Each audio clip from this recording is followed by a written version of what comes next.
a ordem do que vai acontecer hoje. Temos agora essa pequena palestra, daqui a pouco um painel com vários participantes e mais tarde, às 19 horas, a palestra do nosso diretor. Pronto. A palestra do nosso diretor que trata sobre o tema convivência. A ideia foi que antes de abordarmos esse tema, que é o tema centro do nosso encontro de filosofia desse ano, do nosso Dia da Filosofia, nós tratássemos de um tema que é quase que pré-requisito. Porque conviver, obviamente, não precisa entrar em muitas etimologias latinas para vocês saberem que vem de viver. É muito difícil que a gente consiga fazer sem antes ter uma preocupação com esse aspecto de vida, que não deixa de ser uma forma de convivência, conosco mesmo. Então, nós vamos fazer uma pequena abordagem, onde vamos falar dessa arte de viver, como pressuposto, como pré-condição para que se conviva bem. Ou seja, em primeiro lugar, convive-se consigo próprio. E para isso é necessário que você tenha algum conhecimento de si próprio. Estabeleça uma relação, não esteja vazio. Em relação a esse assunto, apenas para ilustrar e deixá-lo, porque, é lógico, existe um material vasto sobre esse assunto dentro da filosofia. Não tem coisa que tenha mais a ver com filosofia do que vida. As duas, uma serve à outra. Então, eu fiz uma seleção baseada num livro. Óbvio que alguns de vocês que já me conhecem vão dizer, lá vem ela recomendar livro esgotado. Esse é esgotado também, eu não tenho culpa. Que é A Arte de Viver, de Epíteto, um filósofo estoico. É um livro maravilhoso e parece que existe uma relação direta entre livros maravilhosos e livros que não se reeditam. Tá? Então, ele está esgotado há algum tempo, vocês talvez encontrem em sebo, mas é uma preciosidade. Em algum momento conseguiremos trazer novamente esse livro para as livrarias. É uma das obras mais interessantes que temos sobre esse assunto. E vamos abordar alguns tópicos desse livro. E também peguei imagens, como vocês podem ver aqui, não existe ninguém na frente do slide, é só uma imagem mesmo. É uma imagem renascentista de Rafael. Então, eu vou ilustrar esses pensamentos de Epíteto com imagens do Renascimento. Porque tanto Epíteto, a escola que ele pertencia, que se chama estoicismo, quanto o Renascimento são muito humanistas. E estamos falando do ser humano, modo de funcionamento do ser humano. Porque a arte de viver é isso. Como funciona o ser humano? Lembram, muitos de vocês que eu vejo aqui já foram os meus alunos, e eu brincava em sala e dizia, você compra um liquidificador com apenas 2 volumes. Clique, clique. E vem com o manual em 5 línguas, te ensinando a fazer clique, clique. Em relação à vida humana, ninguém nos ensina, nem ninguém nos diz como é isso. A arte de viver é complexa e é mais difícil do que manejar qualquer outro aparelho. Como dizia Jung, é mais fácil começar do zero e levar o homem à lua do que começar do zero e levar o homem ao interior de si mesmo. Então, é uma arte complexa e que nós não incluímos, infelizmente, na nossa formação, na nossa educação moderna. É uma formação bastante tecnicista, bastante utilitária, que ensina know-how, saber como, não saber por quê, nem para onde, que seria o objeto propriamente dito da filosofia. Né? Então, começamos a falar sobre esse aspecto do viver e do conviver, solidão e isolamento. São 2 conceitos que a gente confunde. Vocês vão perceber que solidão é uma coisa absolutamente sadia e necessária. Isolamento é mau. E isolamento não tem absolutamente nada a ver com a quantidade de pessoas que estão à sua volta. Tem a ver com o quanto você está desacompanhado de si mesmo. O isolamento é uma grande, digamos assim, mudez em relação a si próprio. Falta de autoconhecimento, falta de diálogo interno. Também costumo citar bastante que se você pega uma cidade como São Paulo e uma cidadezinha de 10 mil habitantes, é mais fácil você encontrar pessoas sofrendo de solidão na grande São Paulo do que nessa cidadezinha. Não é falta de gente à tua volta, não é falta de vida fora, é falta de vida dentro. Esse estabelecer um diálogo interno, conhecer a si próprio, é o único elemento eficaz para quebrar a solidão. Solidão no mau sentido. Porque a solidão no sentido positivo, você não vai ver uma escola de filosofia que não recomendasse ser praticada. Platão dizia dos seus divinos ossos, marque o encontro com a sua alma. Pitágoras dizia no seu museu, faça um diário todos os dias. Você tem que ter um tempo para dialogar consigo mesmo. Nada para inglês ver, nada para fora, para dentro, com você mesmo, se encontrar. E isso seria uma sadia solidão. Lembra? Eu quero uma casa no campo onde eu possa ficar do tamanho da paz. Isso também é bastante filosófico. Ou seja, para dentro, ter um tempo para mim, e depois, quando chegam os amigos, eu tenho algo para compartilhar. Porque se eu sou superficial em relação a mim mesmo, eu serei superficial em relação a todos e tudo que está à minha volta. Acontece que nós vivemos numa época que já é até um pouco lugar comum dizer isso, é muito lugar comum, como temos uma tônica muito materialista no mundo, vivemos em função do objeto, o homem tornou a si próprio um objeto e tornou o outro um objeto também. E ficou tudo coisa. E como coisa, nos resumimos a isso, como se não houvesse nada para dentro. Como se não tivéssemos uma identidade, uma essência que necessita ser ouvida, que necessita dar palpite na nossa vida, que necessita se manifestar. E se isso não acontece, é uma infelicidade, porque é como uma repressão terrível de si próprio. Então, vamos falar um pouco a respeito desse dentro e fora. É uma frase que a primeira vez que eu vi, eu achei curiosa. O que será que essa pessoa quer dizer com isso? Quanto mais dentro, mais fora. O que significa isso? Quanto mais você está com você mesmo, mais pode estar com o outro. Não está consigo mesmo, não estará com ninguém. Aí o outro é utilitário.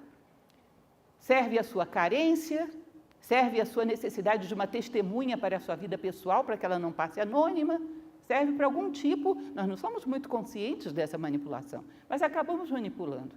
Porque uma pessoa superficial não pode ter sentimentos profundos, isso não seria lógico. Então, quanto mais dentro, mais fora. Chegamos ao coração das coisas, sempre partindo do nosso próprio coração, do nosso próprio centro. Então, vamos lá para os nossos renascentistas de hoje. Esse é basicamente o livro. Flávio Arriano era discípulo de Epíteto. Epíteto era um escravo, não vou entrar em detalhes aqui. Era um filósofo romano que a primeira parte da sua vida passou na escravidão. Flávio Arriano redige primeiro um livro chamado Discursos, depois ele extrai, faz uma síntese dos discursos e escreve o Manual do Epíteto Filósofo, ou Enquiridion. Já falei para vocês, Epíteto era um escravo na primeira parte da sua vida.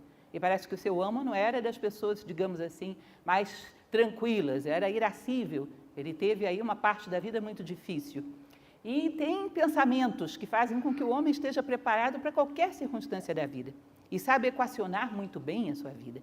Bom, esse livro, que é o Enquiridion, foi traduzido por uma escritora norte-americana, Sharon Lebel, e fez esse A Arte de Viver, que é o mesmo conteúdo, eu tenho os dois, é o mesmo conteúdo, simplesmente com um vocabulário mais palatável para século XX, XXI. Então, é um livro bastante agradável, interessante, que pode ser lido aleatoriamente, aberto em qualquer página, e que tem algumas máximas que são de uma beleza. Para mim, eu vou mostrar já para vocês, a seguir cenas dos próximos capítulos, é um dos conceitos de felicidade mais bonitos que eu conheço, estão aí. É um belíssimo conceito de felicidade, completo, que ele praticamente te define de maneira suficiente para que você conquiste a sua própria felicidade. Vamos lá. Então, esse é o livro que vocês vão procurar e não vão achar. Mas tentem, não custa. Vejam só, e eu coloquei inclusive a paginazinha, só para vocês ficarem ainda mais contrariados, com todas as páginas anotadas e não acham o livro. Essa citação da felicidade é na página 24. A felicidade é um verbo, é o desempenho contínuo, dinâmico e permanente de atos de valor. Nossa vida é construída a cada momento e tem utilidade para nós e para as pessoas que tocamos. É um impacto, né? Porque é belo, é um pensamento muito estético, mas ao mesmo tempo ele tem um monte de meandros. Primeiro, parece que Epíteto não conhecia muito bem de estrutura linguística, porque felicidade é substantivo. Como a felicidade é um verbo, deveria ser. Que essa ideia de felicidade como um substantivo, parece que ela é uma coisa que alguém vai dar para a gente ou que a gente vai alcançar. Ou ela está aqui nesse momento ou não vai estar em lugar nenhum. E como que ela está? Nesse verbo, nessa ação contínua. Que verbo que a gente poderia criar para isso? Gerar felicidade? Felicitar? Sei lá, alguma coisa que não seria dar felicitações ao outro, mas conquistar a cada momento, numa guerra contínua, conquistar palmo a palmo da sua própria felicidade a cada gesto que você tem. Quando você age de maneira humana. Aí é que está o grande X da questão. Porque todos os seres foram feitos para serem felizes segundo a sua própria identidade. Ninguém vai ser feliz fazendo aquilo que não lhe corresponde. Então, o antigo exemplo que eu sempre dou, a planta é feliz como planta, a pedra como pedra, o animal como animal. Não tem nada que faça a planta, não ofereça nenhum programa para a planta que vá fazê-la mais feliz do que fazer fotossíntese. Porque ela realmente nasceu para isso. É uma vocação absoluta. Ela se realiza ao fazer isso. E isso faz dela planta. Os animais, com seu instinto de sobrevivência, de perpetuação da espécie, são felizes aí. E se realizam como animais e fazem o que a natureza espera deles. O homem é feliz quando exerce valores, virtudes e sabedoria, quando traz essas coisas ao mundo. Ele não é só feliz, como ele beneficia a maior quantidade possível de seres à sua volta. Se vocês pararem para observar, é o que mais carecemos no mundo atual. É seres humanos fazendo papel de seres humanos. Porque o que mais necessitamos são valores, virtudes e sabedoria. E como diz lá a tradição bíblica, tudo mais será dado por acréscimo. Um velho exemplo que sempre dou é que é uma observação muito prática, muito simples, que às vezes nos foge. A causa da miséria do mundo não é falta de bens materiais, é falta de fraternidade. A causa da fome é falta de honestidade. O que falta está sempre em cima, o que falta são seres humanos. Então, o ser humano se realiza como? A cada passo que ele dá, sendo humano. Então, é um verbo. Eu agora fiz o meu dever. Eu agora fiz o que a natureza esperava de mim. Eu agora agi como ser humano. Estou quites com a vida. Dei sentido à minha vida. Me coloquei no lugar que se espera de mim como ser humano. Portanto, esse é um verbo, é uma realização palmo a palmo. É uma coisa interessante, porque existe um pensador que eu garanto que todos vocês costumam ler, porque é uma leitura muito fácil de fazer, que é Immanuel Kant. Quem conhece sabe o que eu estou falando. Principalmente assim, logo depois do almoço, é muito interessante. Immanuel Kant, ele tinha o hábito, porque vocês não leem Kant, eu não sei qual é a graça. Enfim, Immanuel Kant, ele costumava dizer que a felicidade humana é algo que você conquista sempre quando não a busca. Busca o dever humano e ela surge como subproduto. Entende? Porque se você busca a felicidade como finalidade, a felicidade que você vai obter não vai ser humana. Você vai querer ser feliz a qualquer preço. E tem certos preços que não dá para pagar, que te tiram a tua dignidade, te tiram a tua honra. Então você, sei lá, é justo, como subproduto é feliz como ser humano. Agora, eu quero me divertir a qualquer preço. Pode se divertir às custas da dor do outro. E isso não é humano. Então, dá mais ainda essa ênfase à felicidade como uma conquista palmo a palmo, momento a momento, quando ocupamos o nosso lugar. Quando transformamos a nossa vida num mito, porque trazemos o mito à vida, sacralizamos a nossa vida, tiramos do seu contexto banal, fugimos à banalidade, entramos num território que é, como diziam os gregos, a maior arte do homem é roubar momentos do tempo para a eternidade. Quando ele tira o seu comportamento da banalidade, quando ele ocupa o seu lugar no universo, quando dá sentido à sua existência como ser humano, deixa um rastro. Quem passou por aqui foi um ser humano, faz diferença. Continuando, o que mais que ele está dizendo? É um desempenho contínuo de atos de valor, ou seja, a vida se constrói quando o homem busca o seu lugar no universo, a vida humana. Todas as coisas dependem disso, porque quando um ser sai do seu lugar, tem um efeito sistêmico esse vácuo que ele deixa. O universo é harmonia, o universo é cosmos. Então, todo o universo espera que o homem ocupe o seu lugar, ou seja, que busque valores, virtudes e sabedoria. Nossa vida é construída a cada momento e tem utilidade para nós e para as pessoas que tocamos. Deve estar entre as 10 frases que eu mais gosto, que é uma frase de Cícero, que ele diz: certifica-te de que és um fator de soma na vida das pessoas de que participas. Entende isso? Eu passei pelo mundo, saí um pouquinho melhor do que eu era e somei para que as pessoas se tornassem um pouco melhor. Feito, fez o seu papel, um pouquinho que seja. Fez o seu papel, fez diferença. Somou para o teu crescimento como ser humano e, através do teu exemplo, outros também vão crescer. Porque, queiramos ou não, aquilo que fazemos inspira e é referência para aquilo que outros farão, para bem ou para mal. E quanto mais qualidades tecnicamente temos, mais as pessoas tendem a nos seguir. E se essa qualidade não está aliada a uma vida moral, uma vida de valores, temos uma responsabilidade sobre as influências que geramos. Enfim, viver, como eu falei para vocês, não é fazer clique-clique num liquidificador. É complicado, a vida humana é muito complexa. Se uma pessoa erra inspirado pela tua ação, de uma certa maneira a responsabilidade disso é tua. Pelo teu exemplo no mundo, uma parte dessa responsabilidade é tua. Eu coloquei um pequeno resumo, porque quem me conhece sabe que eu tenho mania de resumir tudo, aproveitar para fazer propaganda, isso é técnica de estudo, estaremos com inscrições abertas, etc, etc. Isso é técnica de estudo.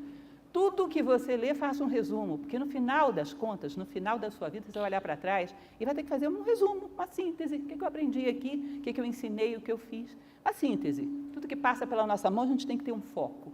Saber o que eu aprendi disso, do que essa pessoa disse, disso que eu li. A falta de foco, falta de centro, é falta de centro dentro também. Nós não sabemos qual é a síntese da nossa existência, e, portanto, somos dispersos em tudo. Passamos pelas coisas e não vemos o seu coração, porque não estamos olhando a partir do nosso coração. Então, as ideias principais que eu tirei disso é um ideal humano. Isso é importante entendermos. Para Epíteto, para ele pensar da forma como ele pensa na felicidade, ele contempla um universo que vai da ignorância à sabedoria. E o homem necessariamente tem que passar por essa trajetória. Em algum momento vai ter que passar. Vai sair da ignorância e caminhar para a sabedoria. O amor à sabedoria, que ajuda ele a fazer esse trajeto, se chama filosofia. Filosofos, amor à sabedoria. E o homem é feliz quando faz aquilo que é próprio dele, caminha para a sabedoria. Todos os seres são felizes quando vão em direção ao seu ideal, aquilo que lhe justifica no mundo. Então, quando você disser para alguém, que eu sei que alguns aqui já são nossos alunos em Nova Acrópole, eu faço um curso de filosofia.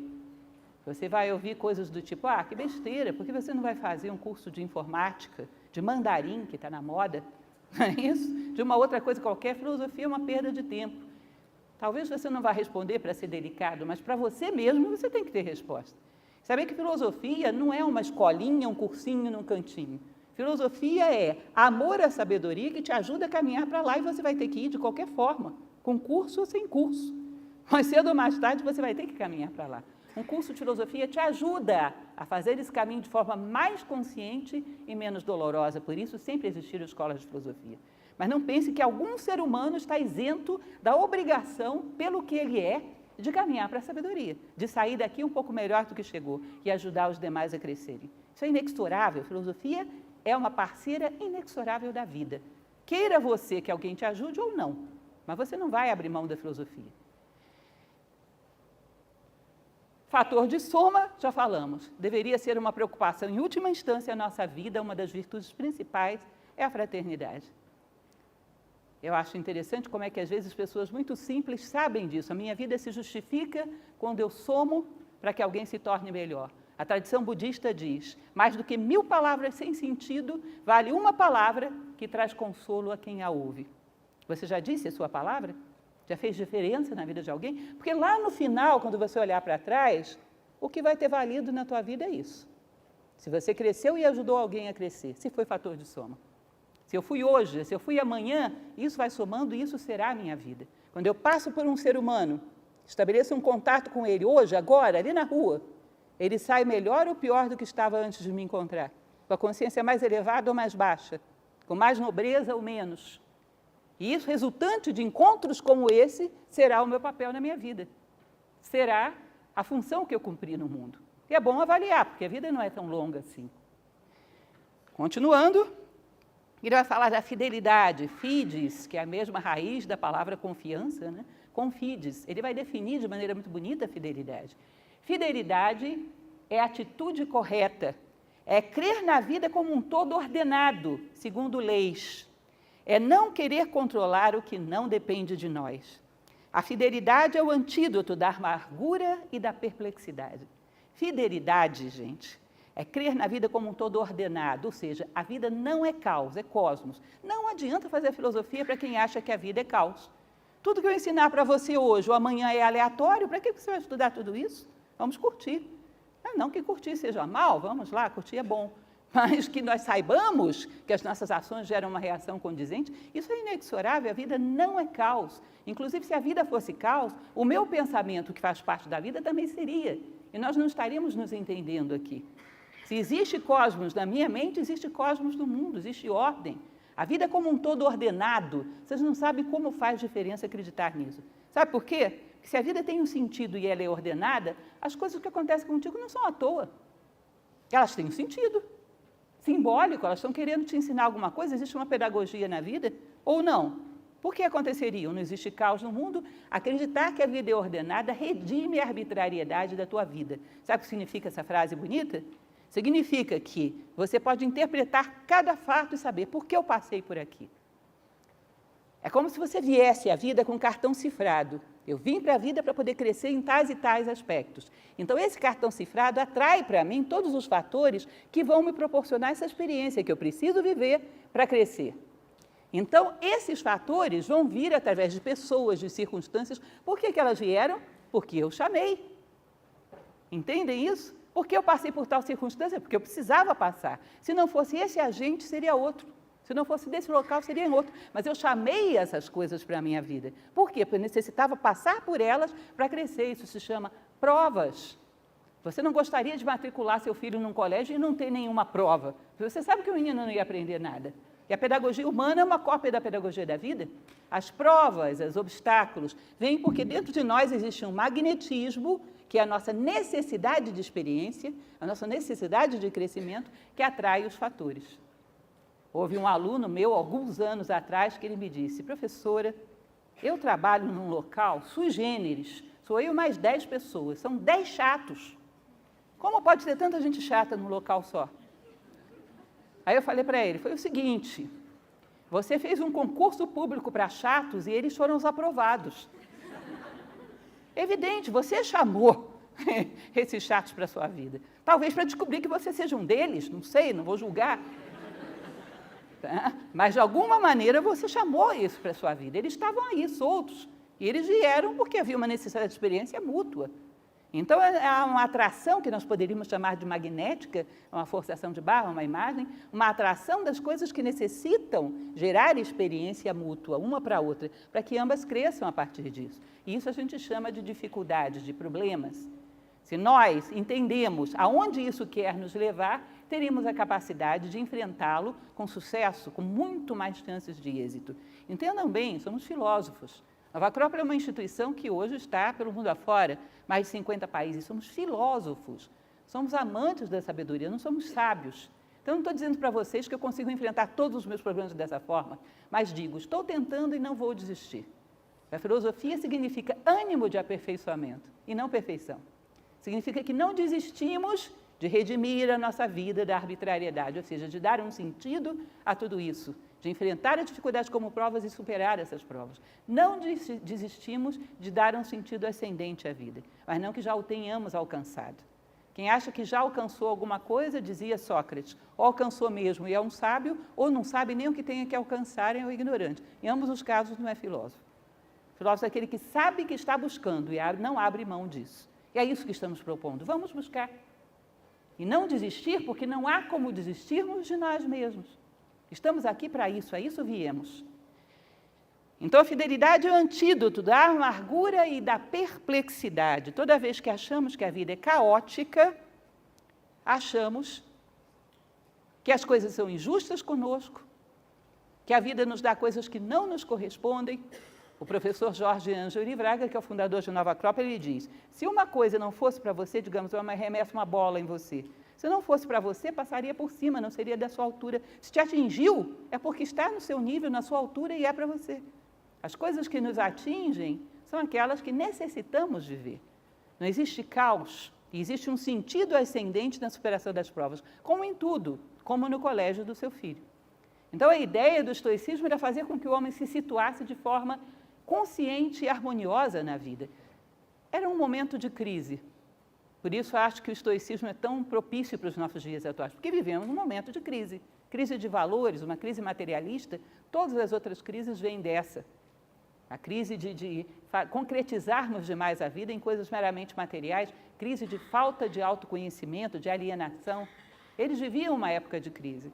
Então, por isso, é uma filosofia que nos soa tão útil e tão familiar. Continuando, a bondade. A bondade é a prática e a própria recompensa. Basta-nos para sermos felizes. Devemos afinar nosso caráter como se fossem as cordas de um instrumento. A bondade é o sutil reajuste do nosso caráter durante a vida inteira. Outra coisa, bonito, nossa, como é bonito. Mas na prática, como é que é mesmo isso? Eu posso mudar a mim mesmo? Não só pode, como deve. Aí é que está a coisa. Então, como nós temos uma identidade que está muito fixada na nossa psique, que são as nossas emoções e os nossos pensamentos, achamos que nós somos isso. E que, portanto, isso é imutável, senão eu perco a minha identidade. A sua identidade está muito acima disso. A psique é condicionada, assim como o corpo. sofre condicionamentos do meio. Aquilo que você gosta, aquilo que você rejeita, se você tivesse nascido do outro lado do mundo, seria diferente. Se tivesse nascido do outro lado do tempo, também, e não deixaria de ser você. Existem condicionamentos sociais que você não escolheu. Olha para dentro de si próprio e vê quais dos seus pensamentos foram escolhidos por você. Quais das suas afinidades? Escolhidos conscientemente. Eu pensei sobre a situação, refleti, elaborei uma resposta e criei essa forma de encarar a vida. Pouquíssimos. A maior parte das coisas é uma clonagem social, é um software vida que a gente dá o play e sai rodando. Não temos muito de autenticidade. Praticamente copiamos padrões sociais. Então, se essas coisas, que é aquilo que eu gosto, que eu rejeito, são coisas que não contribuem para o meu crescimento, eu posso mudá-las. São flexíveis, o ser humano é um ser em construção, é um ser plástico, está em construção. Formar o caráter é aprender a pegar as tuas tendências a gostar de certas coisas e rejeitar outras, e aprender a gostar do que é bom e rejeitar o mal. De tal maneira que automaticamente, ao fazer o que gosta, você faz também aquilo que te faz crescer. E dá para fazer. E você não está se mutilando, porque inclusive daqui a 10 anos vai ter mudado totalmente o seu gosto. Isso é superficial, isso não é você. Você é algo que está muito acima, é o teu discernimento, é o teu amor ao bem, são os teus valores. Ele fala muito claramente sobre isso, Epíteto, que necessitamos ter uma identidade que esteja acima de pensamentos e emoções, senão eles nos dominarão. Parece um pouco aquilo que Victor Hugo dizia, né? Que de vez em quando temos que colocar as nossas coisas diante de nós para saber quem é dono de quem manda em quem. As nossas emoções e os nossos pensamentos são coisas também, são veículos, não somos nós. Nós temos uma essência por trás de tudo isso, aquela que vê a vida passar. As emoções mudam ao longo da vida, os pensamentos mudam ao longo da vida, mas existe um olhar profundo que está ali, observando esse filme passar, e que é sempre o mesmo e que nos dá continuidade. Eu sei que na infância, na adolescência e na juventude, hoje eu sou a mesma, porque algo continuou. O que foi esse algo? Se os meus pensamentos mudaram todos, se os meus sentimentos mudaram, se o meu corpo mudou, o que foi que continuou e me deu essa sensação de identidade, de continuidade? Eu tenho uma essência que assiste a vida passar. Eu tenho uma essência por trás de tudo isso. Encontrá-la e fazer com que essas ferramentas sirvam a ela. Ou seja, dar um sentido maior para a vida. Isso é formação de caráter. Então é uma coisa até curiosa, porque hoje quando se diz que uma pessoa tem um caráter mal formado, é ofensivo, é pejorativo. Se você colocar no ponto de vista platônico ou estoico, que caráter mal formado é gostar de coisas que não são boas e rejeitar coisas boas, quem de nós tem caráter bem formado? Percebe? Quem de nós não precisa de uma boa reconstrução, de uma boa reforma? Ser arquiteto do seu próprio destino, isso também é uma frase bonita, que roda muito, mas que a gente entende muito pouco. Significa que você pode ser qualquer coisa que você se dispuser a ser. Daí que eu tenho um certo cuidado quando as pessoas começam a correr muito atrás de definições da sua personalidade. Meu horóscopo chinês, isso, aquilo, fisiognomonia e não sei o que, todas as características, porque eu sou assim porque eu sou de Capricórnio. Olha, tá bem, mas acontece que eu sou um ser humano. E diz o antigo ditado que sobre os homens os astros inclinam, mas não determinam. Eu posso ter a astrologia toda indicando para cá. Se por um ato de vontade e de consciência eu quero ir para lá, eu vou. Mais uma vez, o nosso fundador, o professor Jorge Ângelo Livraga, ele dizia que a diferença entre um tronco de madeira e uma barca feita da mesma madeira é que essa segunda tem remos e pode navegar contra a corrente. O ser humano é um ser dotado de vontade e pode construir a si próprio. Então, às vezes, queremos nos acomodar e colocar a culpa no Capricórnio. Bom, tá bem. Mas se queremos mudar, não acho que isso vai te limitar. Isso é apenas uma característica superficial. Bondade é formação de caráter para chegar mais próximo de plasmar o bem na sua vida, de concretizar o bem na sua vida. Conhece-te e domina-te. É a continuidade da máxima de Delfos. Conhece-te a ti mesmo, domina-te a ti mesmo, transforma-te a ti mesmo. Que também são as etapas da alquimia medieval, obra em negro, obra em branco, obra em vermelho. Conhecer a si mesmo, purificar e elevar a consciência, até o ápice da condição humana. Isso é o humanismo. Defina, claramente a pessoa que você quer ser. Anote-o no seu diário. Emite um modelo valioso. Sementes de grandeza em nós necessitam de uma imagem para se focalizarem e germinarem. O que significa isso? Isso aqui, ó. Imaginação ou fantasia? Imite um modelo valioso, ou seja, escolha dentro do campo da sua imaginação o que você vai querer construir da sua vida. Porque a natureza não deixa vácuos. Se você não constrói onde você quer chegar conscientemente, a sociedade vai infiltrar um modelo aí, através da fantasia. E daqui a pouco você está seguindo um modelo social que nem sempre é aquilo que você gostaria de ser. Porque não vai haver vácuo. Entendem isso? Quando eu digo eu amo a sabedoria, amar a sabedoria é uma frase um bocado bonita. Mas o que significa amar a sabedoria? O que é a sabedoria? Ah, eu amo a vida de um sábio. Que sábio? Eu preciso imaginar como é um sábio. Sábio faz o que quando acorda de manhã atrasado? Quando o despertador não toca? Sábio faz o que quando pega o engarrafamento da ponte do Bragueto? Sábio faz o que quando o chefe acorda pelo avesso? Sábio, concretamente, eu quero ver ele andando aqui na minha frente, quero ver como é que ele responde à vida, porque eu preciso modelar a minha vida tendo alguma imagem. Você precisa de uma imagem. Se não refletirmos sobre a sabedoria ao longo da história, sobre aqueles sábios que a humanidade teve, sobre essas máximas de sabedoria, e não construirmos o nosso próprio modelo, sabe o que vai acontecer? Daqui a pouco, inconscientemente, você está modelando a si próprio segundo o galã da novela das 8. Porque algum modelo você vai ter. Você não gosta dele? Das 9, então. Algum modelo você vai ter que ter, ué. De onde você vai tirar isso? Vai pegar um modelo do coletivo. E quando você vê, você está, como disse o provérbio bíblico, servindo a 2 senhores ao mesmo tempo. Ou como diz o Corão, montando em 2 camelos ao mesmo tempo. Eu já montei em um e vou dizer para vocês, é barra pesada. Em 2 eu não imagino como seja isso. Ou seja, não vai dar, não vai dar. Ah, eu tenho um projeto de ser uma pessoa mais íntegra, mais... Mas você está observando, está administrando a sua vida, tem uma imagem de como vai fazer isso? Se não tem, você pode estar construindo uma pessoa popular. Uma pessoa que queira fama, queira reconhecimento, queira posses, que é o que todo mundo quer, queira um êxito em detrimento dos demais. Esse espaço da tua imaginação tem que ser ocupado com um modelo concreto. Houve uma época na minha vida, os meus alunos pensam que isso é uma brincadeira, mas é fato. Toda vez que eu pegava algum livro que falava da vida de um sábio, do que ele fazia, eu anotava numas cartolinas e colava na porta do meu armário. Ficava uma obra de arte contemporânea lindíssima, de todas as cores. Não era bonito, mas era bem inspirador. Eu precisava visualizar o que é que um sábio faz, porque não podia ficar uma coisa fugidia. Como é que eu vou moldar a mim mesmo? É como um artista, olha para o modelo e esculpe a pedra, senão não vai dar. Então, imite modelos valiosos. É o que Platão chamava do herói, aquele que está um passo à sua frente. Porque se tiver 2, você já não alcança. Aquele que é um modelo que consegue dar resposta a coisas que você não consegue, a sociedade deveria cultivar a memória dos heróis. Porque dá ao homem a lembrança de quão grande ele pode chegar a ser.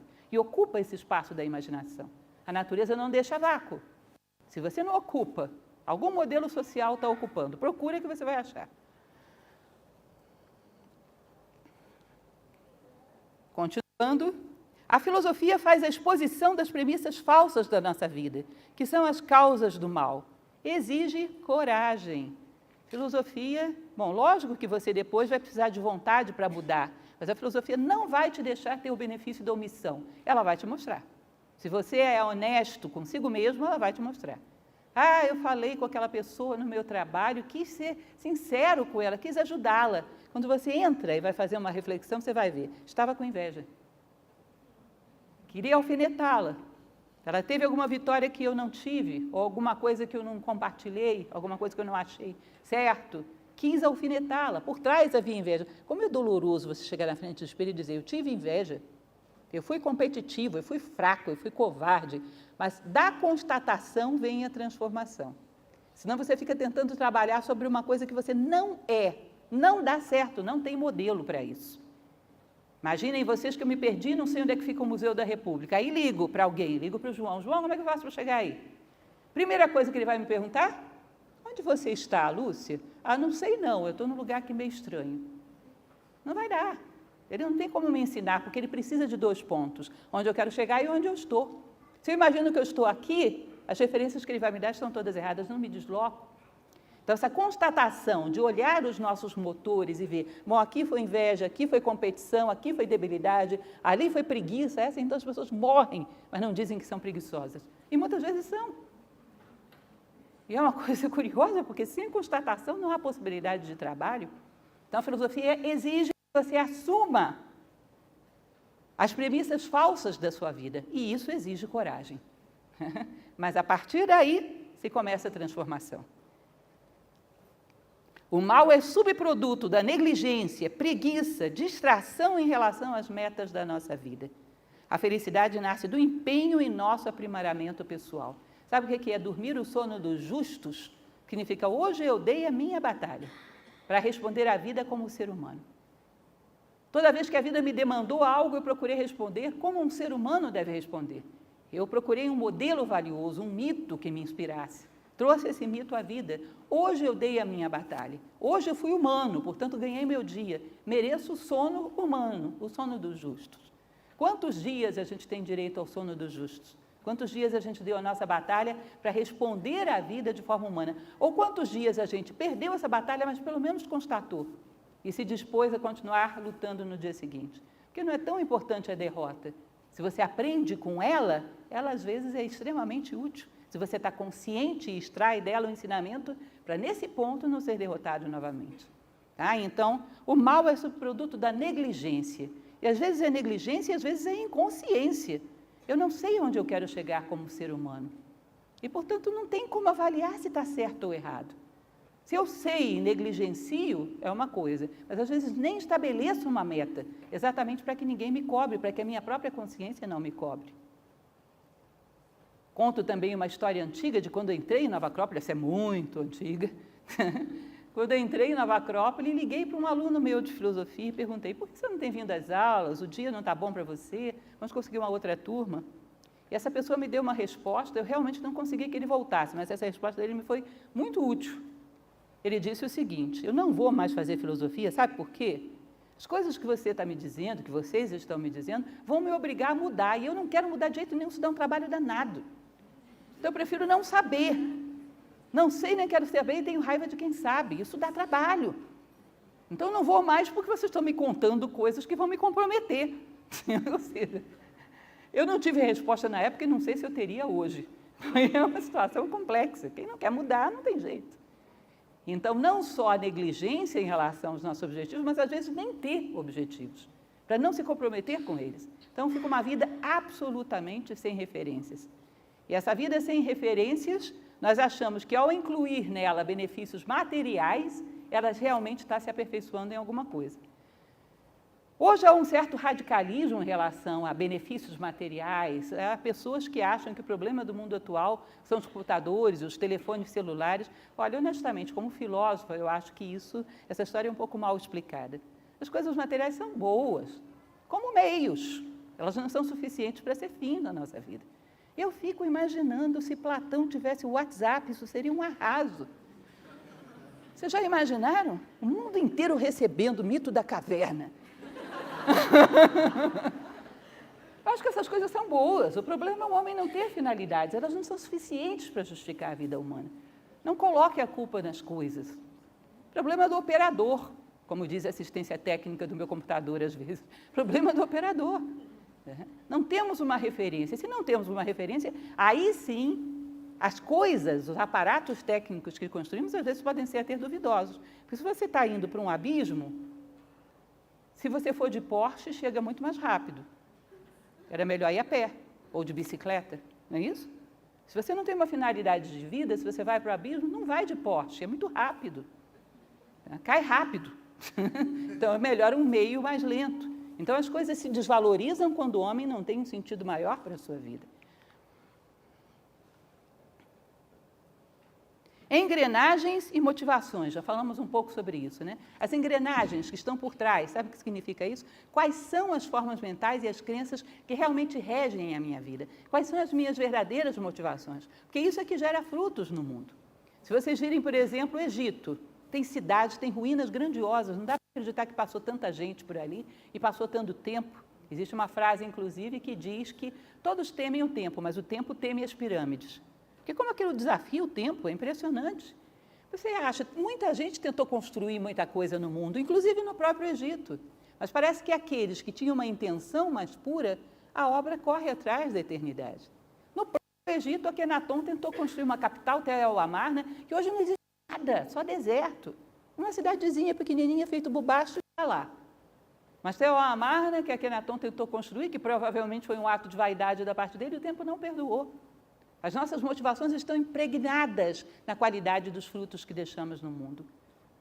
Ou seja, as coisas materiais jamais serão eternas, mas quanto mais puras forem as motivações, mais as obras correm atrás da eternidade. Assim nasce o clássico. As coisas clássicas são de homens que, de alguma maneira, correram atrás de plasmar o bem através das suas obras, que tinham motivações coerentes. Isso fica impresso nas suas obras. Tudo isso receitas da arte de viver, segundo Epíteto. Desconfie das convenções sociais. O novo não é necessariamente bom. Apoie apenas aquilo que tem sentido de justiça, humanidade, bondade, etc. Isso também é um tremendo ato de coragem. Passou por você, o que é mesmo isso? Será que é real? Deixa eu refletir.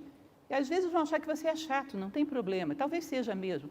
Mas o fato é que a gente não pode sair passando para frente automaticamente coisas que não necessariamente concordamos e que não necessariamente contribuem para o crescimento humano, dá trabalho, mas que tudo que se apresenta diante de você tem que ser passado pelo crivo dos teus princípios.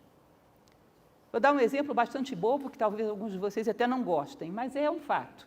Todos os dias vemos na mídia, leia mais, leia mais, leia mais, apoie a leitura. Um dia desses estive numa feira do livro e a média, assim, que eu fiz por alto, é que devia ser um título que valia a pena para 200 que não valiam absolutamente nada. Não devia ser muito diferente disso. Eu fiquei imaginando, será que ao invés de dizer leia mais, a gente não devia dizer leia melhor? Porque certas coisas são mais poluição do que propriamente construção. Mas se eu colocar uma coisa dessas no Facebook, me massacram, porque é um lema da moda, é um slogan da moda. E não se aceita a individualidade. Somos tão democráticos, né? Mas a individualidade é um pecado imperdoável. É bom, eu não digo, as pessoas não querem ouvir, mas que eu penso, penso. E vou agir em coerência com isso. Ou seja, se uma pessoa for ler uma coisa muito vulgar, eu digo para ela plantar alfaces na sua horta, porque é mais útil. E digo mesmo, bom, tá bem, eu não estou na moda, sinto muito. E pode ser até que em algum momento a moda coincida comigo, mas eu tenho a obrigação de construir a minha vida conscientemente. Descobrir nosso papel e ser fiel a ele, independente dos demais serem fiéis aos seus. Dependemos não dos outros, mas dos nossos princípios pessoais elevados. Como eu falei para vocês, não poder parar a cena em qualquer momento. Vocês já viram aquelas quadrilhas de São João, que de vez em quando para tudo para tirar foto? Para a cena da tua vida e diz, agora, eu estou vivendo pelo quê mesmo? Onde eu quero chegar com isso? Lembram do lema lá da ISO 9000? Ação local com visão global. Onde eu quero chegar com tudo isso? E saber responder e continuar o filme. Isso aqui está localizado na minha vida porque eu quero chegar ali e, portanto, isso é um objetivo que é coerente com aquilo, contribui, está coerente com meus princípios, toca o filme. Qualquer momento da vida está justificado perante a minha consciência. Não há nada no mundo que você possa trocar por isso. Nós não somos do contra, ninguém é do contra. Se a multidão está indo na direção correta, vamos com a multidão, é bom andar acompanhado. Mas se a multidão está indo para o abismo, vai para o outro lado sozinho e tenta chamar alguns para irem com você. Não tenha tanta carência que prefira ir para o abismo acompanhado do que salvar-se sozinho. E se você se salva, pode carregar alguns com você e no abismo não há solidariedade, morre todo mundo. Então, essa coragem de construir a sua própria identidade, conhecer a si mesmo, mergulhar dentro de você e dizer, quem sou eu? Como eu me realizo? Quais são as coisas que me manifestam no mundo? As coisas que eu gosto de fazer no sentido de serem úteis para mim mesmo e para a humanidade, os gostos que eu mesmo construí. Quem sou eu? Vida interior, diálogo interno, construção de princípios, uma lucidez cada vez maior, isso é maturidade.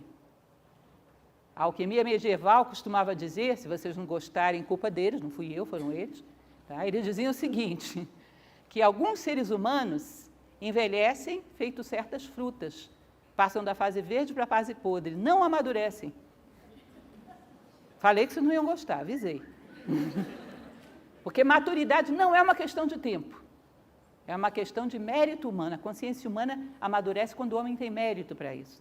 Maturidade, que eles chamavam de citrinitas, não é uma questão de simplesmente, automaticamente passar o tempo cronológico. É uma questão de tempo interno. E esse só passa se você quiser que passe. E é muito rara a maturidade. E fundamental para a nossa realização.